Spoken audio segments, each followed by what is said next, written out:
Hello welcome to Politicos. This is Narasimha. ప్రస్తుతం మనం అమీన్పూర్ పెద్ద చెరువు దగ్గర ఉన్నాం. అయితే భాగ్యనగరంలో అనేక చెరువులు కుంటలు కూడా ఇప్పటి వరకు కనుమరుగయ్యాయని చెప్పుకోవాలి. కానీ ఈ అమీన్పూర్ పెద్ద చెరువు ఏదైతే ఉందో మా భూములను మింగేసింది అని చెప్పేసి స్థానికులు ఆవేదన వ్యక్తం చేస్తున్నారు. అవును, చెరువు భూములను మింగడం ఏంటని ఆశ్చర్యపోతున్నారా? ఇదే నిజం. ఇక్కడ ఉన్నటువంటి లేఅవుట్లను ఈ చెరువు మింగేసింది అని చెప్పేసి కూడా స్థానికులు అయితే గగ్గోలు పెడుతున్నారు, నిరాహార దీక్షలు చేస్తున్నారు. దీనికి సంబంధించి గతంలో ఈ అమీన్పూర్ పెద్ద చెరువు 93.5 ఎకరాల్లో విస్తరించి ఉండేది. ఇప్పుడు చూసుకుంటే 400 ఎకరాలకు పైగా పెరిగిందని చెప్పేసి స్థానికులు చెబుతున్నారు. మరి ఎందుకు పెరిగింది, దేనివల్ల ఈ చెరువు పెద్దగా అయింది, వీళ్ళ భూములు ఎందుకు కోల్పోవాల్సి వచ్చింది, మరి ఇలాంటి తదితర విషయాలను గురించి పూర్తిగా క్షుణ్ణంగా తెలుసుకునేటువంటి ప్రయత్నం అయితే చేద్దాం.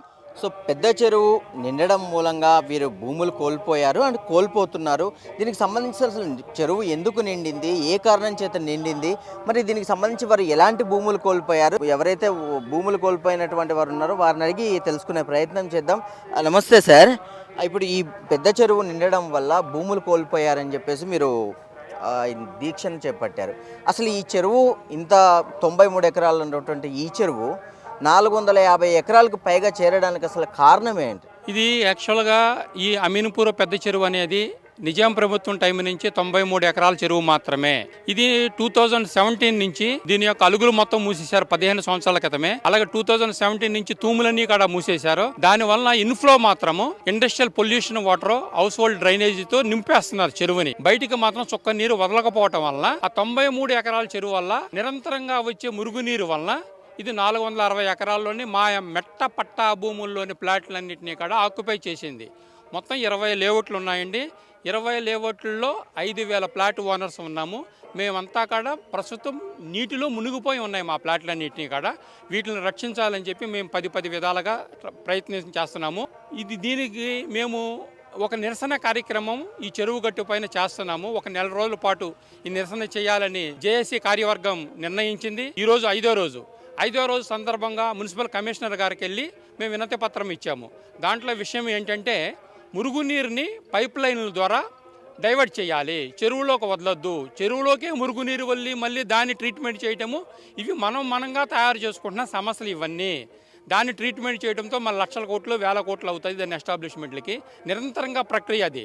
సో అందుకని ఎస్టీబీలు ఇక్కడ అసలు ఎస్టాబ్లిష్ చేయొద్దు. ఈ యొక్క మురుగునీరుని పైప్ లైన్ల ద్వారా ఇసుక బావి కాలువలో కలిపేస్తే అక్కడ ట్రీట్మెంట్ ప్లాంట్లు పెట్టుకుని అక్కడ వదిలేవాలని మేము విన్నవించుకోవడానికి ఇవాళ మున్సిపల్ కమిషనర్ మేడం గారి దగ్గర కూడా వచ్చాము. సో ఈ యొక్క వినతి పత్రం కూడా ఇవ్వటం జరిగింది. సార్, ఇప్పుడు మీ భూములు ఈ చెరువు కింద ఉన్నాయి. మరి ఈ భూములు ఇట్లా చెరువు మునిగిపోతున్నప్పుడు మీరు వచ్చి చూసుకోవడం చేయలేదా?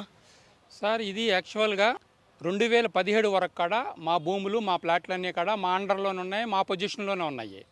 సో 2015 నుంచి స్పెషల్ బెటాలియన్ తేజ్దీప్ కౌర్ గారు, స్పెషల్ బెటాలియన్ ఎస్పీ గారు తేజ్దీప్ కౌర్ గారు ఈ చెరువును దత్తత తీసుకుంటున్నానని చెప్పి మొదలుపెట్టి ఈ చెరువులో మొక్కలు నాటారు. మా ప్లాట్ల నిండా, చెరువులో కాదు మా ప్లాట్ల నిండా మొక్కలు నాటారు.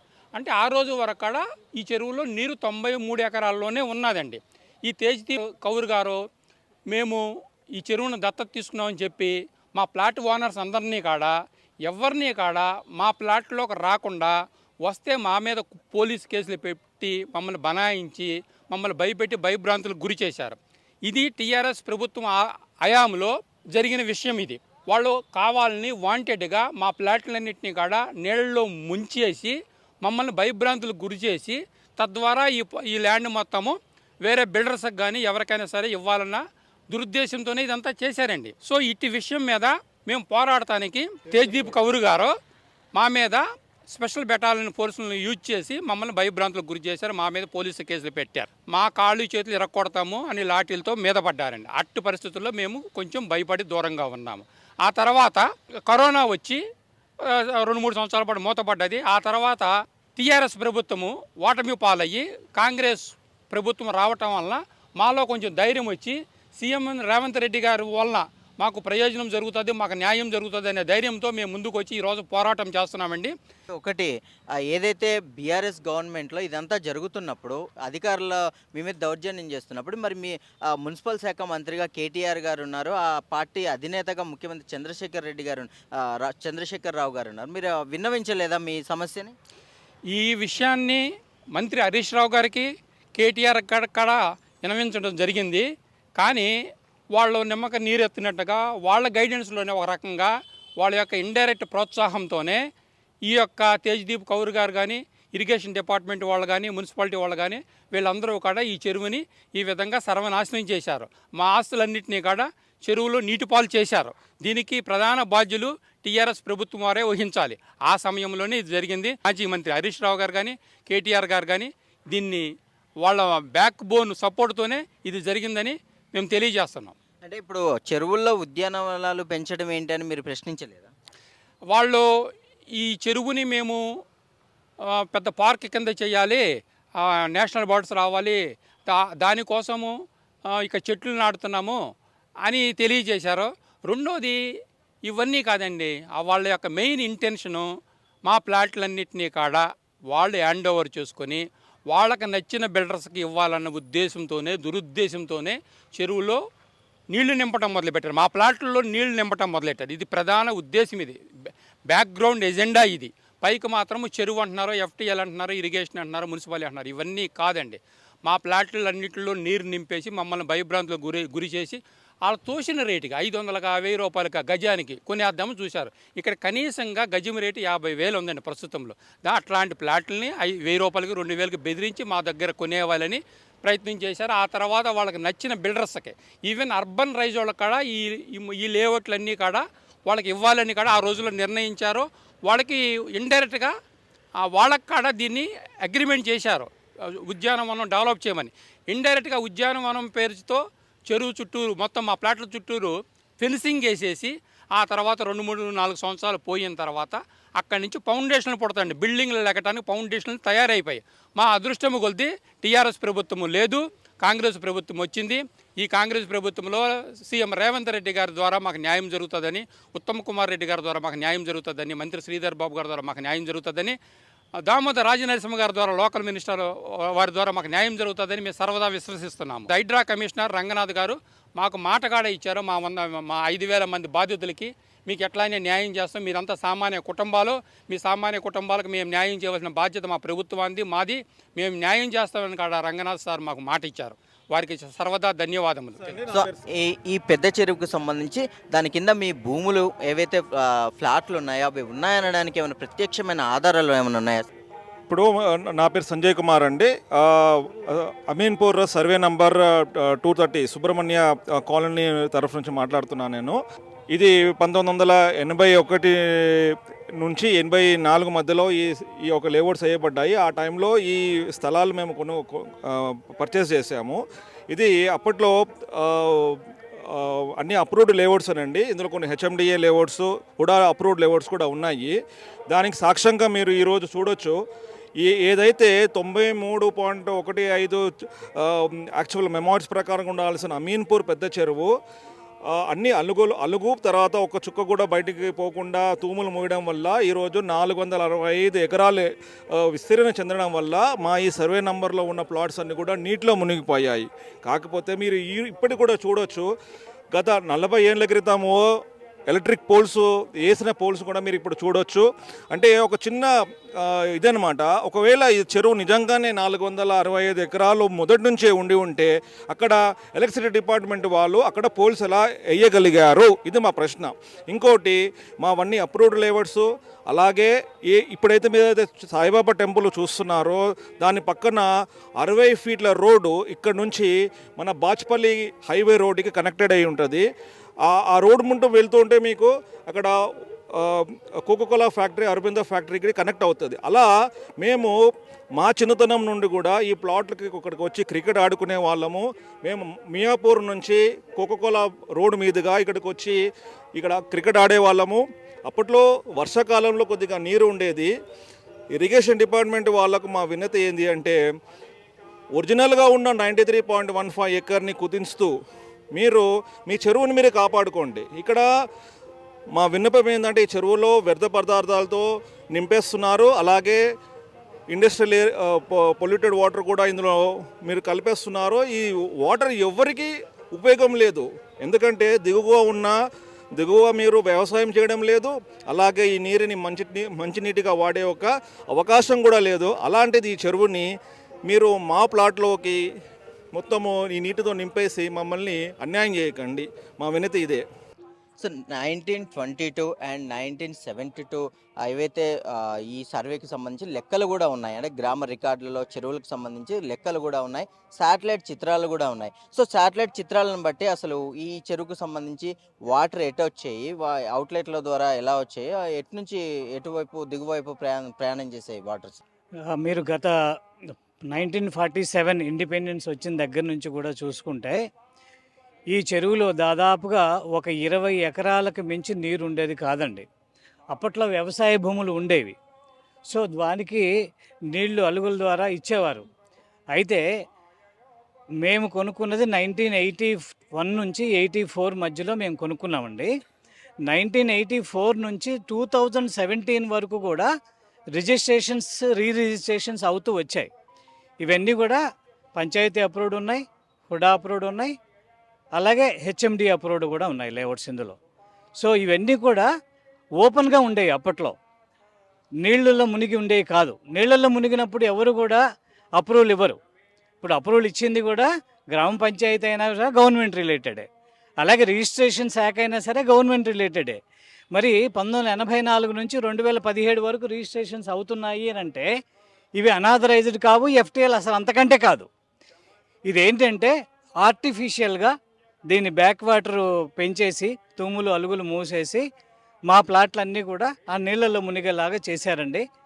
సో మీ మీడియా మిత్రుల ద్వారా మేము తెలియజేసేది ఏంటంటే హైడ్రా రంగనాథ్ గారు కానీ, మున్సిపల్ శాఖ కానీ, రెవెన్యూ శాఖ కానీ, ఇరిగేషన్ వారు కానీ, లేదా ఫైనల్గా సీఎం రేవంత్ రెడ్డి గారు కానీ మా 5,000 పేద కుటుంబాలకి న్యాయం చేయగలందులకు ప్రార్థిస్తున్నాం. Padmavati Nagar citizens welfare association మాది. నా పేరు విజయ్ కుమార్ రెడ్డి. సర్వే నంబర్ 193, 194, 323లో మాది 24 ఎకరాల్లో లేఅవుట్ వేసింది. మాది కూడా 1986 వేసిన లేఅవుటే. మాది ఆల్మోస్ట్ ఆల్ 55% పైకి ఉంటుంది, 45% కింద నీళ్ళలోకి ఉంటుంది. సార్, ఇప్పుడు ఈ రంగనాథ్ గారు ఇక్కడికి వచ్చి ఈ చెరువును పరిశీలించడం జరిగిందా? రంగనాథ్ గారు ఇప్పటికీ 2-3 సార్లు విజిట్ అవ్వడం జరిగింది. అన్నీ చూస్తున్నారు. ఆయన చాలా క్లియర్గా పర్ఫెక్ట్గా దీని మీద ప్లానింగ్ అనేది చేస్తున్నారు. మా ఆశలన్నీ కూడా తన మీదే ఉన్నాయి. అలాగే సీఎం రేవంత్ రెడ్డి గారు కూడా, ఎందుకంటే ఆయన మూసీ ప్రక్షాళన అనేది ఒక గొప్ప కార్యక్రమాన్ని మొదలెట్టారు. మాకు దాని మీద ఇంకా కూడా బాగా ఆశలు పెరిగిపోయినాయి. కారణం ఏంటంటే అంత పెద్ద మూసీనే ప్రక్షాళన చేసిందనేసి చేస్తున్నారు. కాబట్టి దాంతో కంపేర్ చేస్తే ఈ చెరువు చాలా చిన్నపాటిది. దీన్ని కూడా ప్రక్షాళన చేసి ఈ 465 ఎకరాలను కాస్త 93 ఎకరాల వాస్తవ పరిస్థితులు ఇది ఉండేటువంటి చెరువు. ఎప్పుడైతే ఈ కరెంటు పోల్స్ ఎప్పుడు కూడా నీళ్ళలో గుంతలు తవ్వి కరెంటు పోల్ వేయరు. ఎప్పుడు కూడా 93 ఎకరాల్లోనే ఉన్నది ఈ చెరువు. అప్పుడు ఆ టైంలోనే కరెంటు పోల్స్ అన్ని వేశారు. తర్వాతనే కృత్రిమంగా దీన్ని పెంచేయడం జరిగిపోయింది. ఇప్పుడు రంగనాథ్ గారు వచ్చారు, దీన్ని సర్వే చేశారు, అగ్రి అయ్యారా? 93 ఎకరాల్లోనే ఉంది అని చెప్పేసి వారు అగ్రి అయ్యారా? అంటే అది వెంటనే ఇమీడియట్గా మనకి స్టేట్మెంట్ ఇవ్వడం అనేది కాదు కదండి. మాకు న్యాయం చేస్తామని చెప్పేసి హామీ ఇవ్వడం జరిగింది. ఆయన ఏదైనా చెప్తే ఖచ్చితంగా చేస్తారు. ఆయనకి దీని మీద మంచి అవగాహన ఉంది, మంచి దూరదృష్టి ఉన్నటువంటి ఆఫీసర్ గారు ఆయన రంగనాథ్ గారు. అలాగే మన సీఎం గారు కూడా ఖచ్చితంగా మంచి పనులు చేయాలనే అభిప్రాయంతో ఉన్నారు. కాబట్టి వారిద్దరు కాంబినేషన్లో మేము ఖచ్చితంగా ఇందులో నుండి బయటపడతామనేటువంటి నమ్మకం మాకు చాలా గట్టిగా ఉంది. మాకు ఖచ్చితంగా చేస్తారని చెప్పేసి, ఎందుకంటే మనకి రాసి ఇవ్వరు కదండి ఆఫీసర్స్ అనేవారు, నెమ్మదిగా చేస్తారు, చేసి బయటపడేస్తారని చెప్పేసి మాకు ప్రగాఢ విశ్వాసం. కాబట్టి వారి మీదే మేము ఆశలన్నీ కూడా ఖచ్చితంగా చేస్తారనే నమ్మకం మాకుంది. అంటే ఇప్పుడు ఏదైతే ఈ చెరువుకి సంబంధించి నీరు దాదాపు 450 ఎకరాలు నిండిపోయింది, మరి ఈ నీళ్ళని తీయడం సాధ్యం అవుతుందా హైడ్రాకైనా సరే? ఎవరికైనా సాధ్యమవుతుందండి. ఇప్పుడు అంత పెద్ద దీన్ని మూసీ నదినే చేసేటప్పుడు ఈ చెరువు ఎంత అండి, ఇటువంటి చెరువులంతా కూడా రిహాబిలేషన్ పెట్టుకుందని చేయాలనుకుంటే డిపార్ట్మెంట్ తలుచుకున్నా, గవర్నమెంట్ తలుచుకున్నా ఇది పెద్ద సమస్య కాదండి. ఎందుకంటే వాస్తవంగా అలుగులేని చెరువు ఏదైనా ఉంటే మన అమీన్పూర్ చెరువు మాత్రమే. ఎంటైర్ తెలంగాణలో మొత్తం కూడా అలుగు లేని చెరువు అమీన్పూర్ చెరువు. ప్రతి చెరువుకి ఖచ్చితంగా మత్తడి దుక్కడం అలుగులు ఉంటాయి, మత్తడి దుక్కడానికి కూడా ఉంటాయి. ఇవన్నీ మరి ఈ చెరువుకు లేకపోవడానికి అసలు ప్రధాన కారణం ఏదైనా ఉందా? అంటే ఇప్పుడు అప్పట్లో వర్షాభావం ఉండేది, ప్లస్ రెండవది కింద వ్యవసాయం జరిగేది. ఆ నీరు వచ్చినట్టు కూడా వాడేసేవారు. 93 ఎకరాలే ఉండేది కాబట్టి పైగా ఆ చెరువులో నిండిన వెంటనే మత్తడి నుండి బయట పోయేది వాటర్ అంతా కూడా. ఆ వాటర్ పోయే క్రమంలో వీళ్ళు ఏం చేశారంటే నీళ్ళు లేవు కదా ఉద్దేశంతో స్లోగా అర్బనైజ్ అయిపోయేటప్పటికి ఈ దారుల కోసం అని చెప్పేసి కట్టలు పెంచేసి దారులు మొత్తం కూడా పైకి హైట్ చేసి ఇప్పుడు అలుగు ఎక్కడ ఉంది అని తెలియదు. మొత్తం కింద 15-20 అడుగులు కింద లోతులో అలుగులు ఆగిపోయినాయి, మనకు కనబడవు ఎక్కడ కూడా, ఎందుకంటే నీళ్ళు నిండి పైకి వచ్చేసేసాయి. అలుగు తెరవాలంటే అంత దూరం కింద ఎక్స్పెక్ట్ చేస్తే కానీ బయట రావు. అలుగు తీసేసాం అనుకుంటే ఆటోమేటిక్గా 93కే పరిమితం అయిపోతుంది. అప్పుడు ఎవరికి ఎటువంటి ఇబ్బంది ఉండదు. ఆ విషయం మేము అందరికీ ఆఫీసర్లకి అన్ని డిపార్ట్మెంట్ వారికి విన్నవించుకోవడం జరిగింది. చేస్తామంటున్నారు. మాకు కార్యాచరణ కాలేదు కాబట్టి తొందరగా వారి మీద మా దృష్టి పడాలి అని చెప్పేసి ఉద్దేశంతో మేము ఇటువంటి నిరసన కార్యక్రమాలు గట్టిగా చేస్తున్నాం.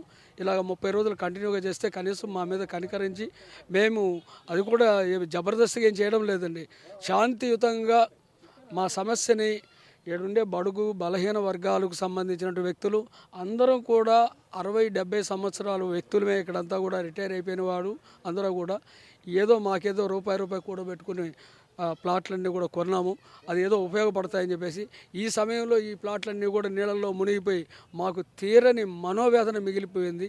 ఇందులో నుండి బయటపడేస్తారని చెప్పేసి అటు ఆఫీసర్ గారిని రంగనాథ్ గారిని అటు సీఎం రేవంత్ రెడ్డి గారిని మేము కోరుకుంటున్నామండి. ఎంత కోల్పోయారు ఇక్కడ మీ భూమి? 150 గజాలు కొనుక్కున్నాను. ఎప్పుడో 23 సంవత్సరాలు అయింది కొనుక్కొని. అప్పుడే తక్కువ వస్తుందని చెప్పి 150 గజాలు వస్తుందని అక్కడ కొనుక్కున్నాను. అది కూడా నేను కంపెనీలో చేసినప్పుడు ఆ పిఎఫ్ డబ్బులు పెట్టి ఆ లోన్ పెట్టి కొనుక్కున్నాను. ఆ కొనుక్కున్న ఎప్పుడైనా ఇల్లు కొనుక్కుందాం రిటైర్డ్ అయ్యాడికి ఏదో కట్టుకుందాం అనుకునేటికి రిటైర్డ్ అయిపోయాం, కానీ అదంతా కూడా చెరువు కింద కబ్జా చేసి మొత్తం అంతా కూడా క్లోజ్ చేస్తారు. చెరువులు ఇప్పుడు లోపలికి వెళ్దామంటే నీళ్ళు అప్పుడంతా మేము ఫ్లాట్లు బాగుండి ఫ్లాట్లు లోపల పైకి ఉండి కట్టుకుందాం 150 గజాల్లో ఇల్లు కట్టుకుందాం అనుకున్నాం. ఏదో రిటైర్డ్ అయ్యాడికి ఇల్లు రిటైర్డ్ అయిపోయినా కానీ ఇల్లు లేదు, ఏమీ లేదు.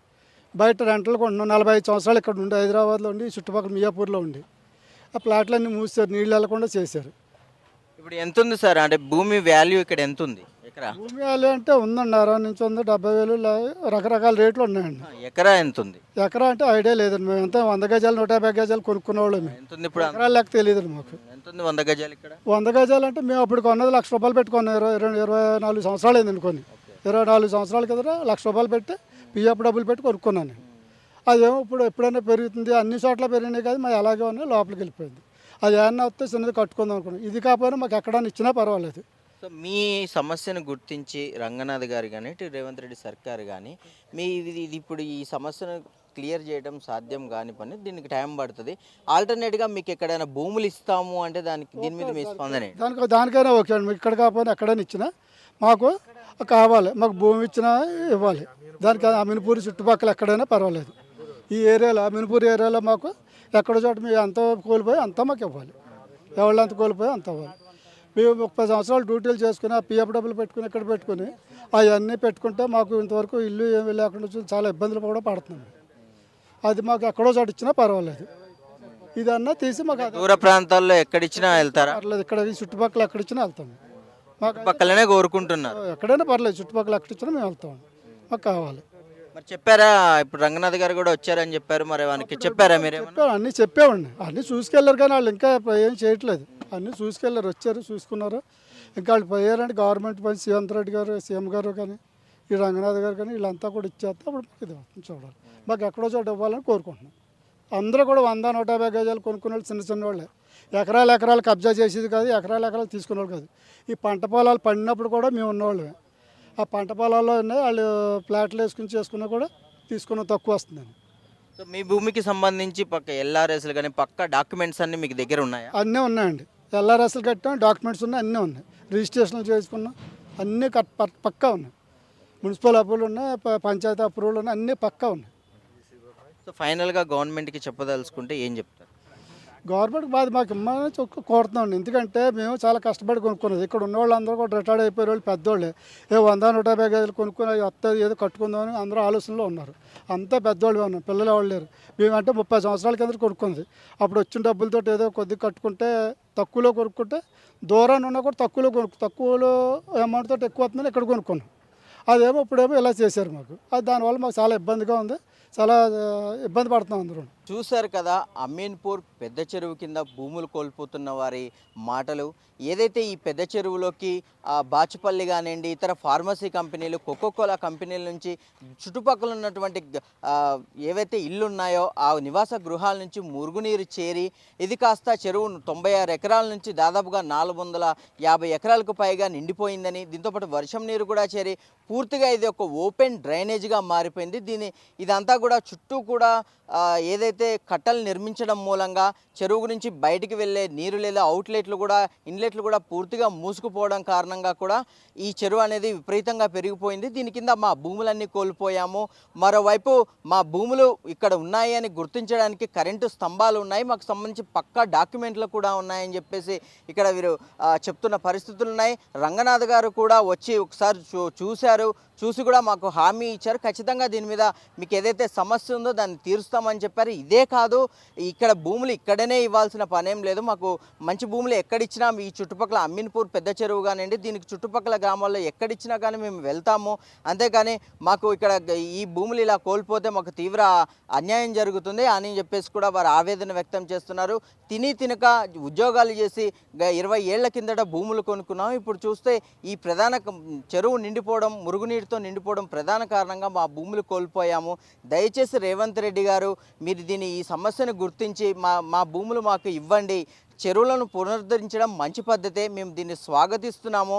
అదేవిధంగా మా సమస్యను కూడా మీరు చూసి మాకు కొంచెం వేరే గ్రామాల్లో కానివ్వండి, శివారు ప్రాంతాల్లో ఎక్కడైనా సరే మాకు కాస్త భూమి ఇస్తే మేము కూడా సంతోషంగా ఉంటామని చెప్పేసి వారు విన్నపాన్ని వ్యక్తం చేస్తున్నారు. సో దీనికి సంబంధించి హైడ్రా కానివ్వండి, రేవంత్ సర్కార్ కానివ్వండి, ఖచ్చితంగా వీరికి తగిన న్యాయం చేస్తుందని కూడా ఆశాభావాన్ని పూర్తిగా వ్యక్తం చేస్తున్నారు. వీరు కోరుకున్నట్టుగానే గవర్నమెంట్ కానీ హైడ్రా బృందం కానీ ఖచ్చితంగా వీరి సమస్యను పరిష్కరించి వీరికి తగిన న్యాయం చేయాలని పొలిటికోస్ టీం కూడా కోరుకుంటుంది. ఇది ఇప్పటి వరకున్న అప్డేట్. కెమెరామెన్ మోహన్తో నరసింహ రిపోర్టింగ్ ఫ్రమ్ అమీన్పూర్ పెద్ద చెరువు. Please subscribe to the channel and download the Politicos app from the links in the description.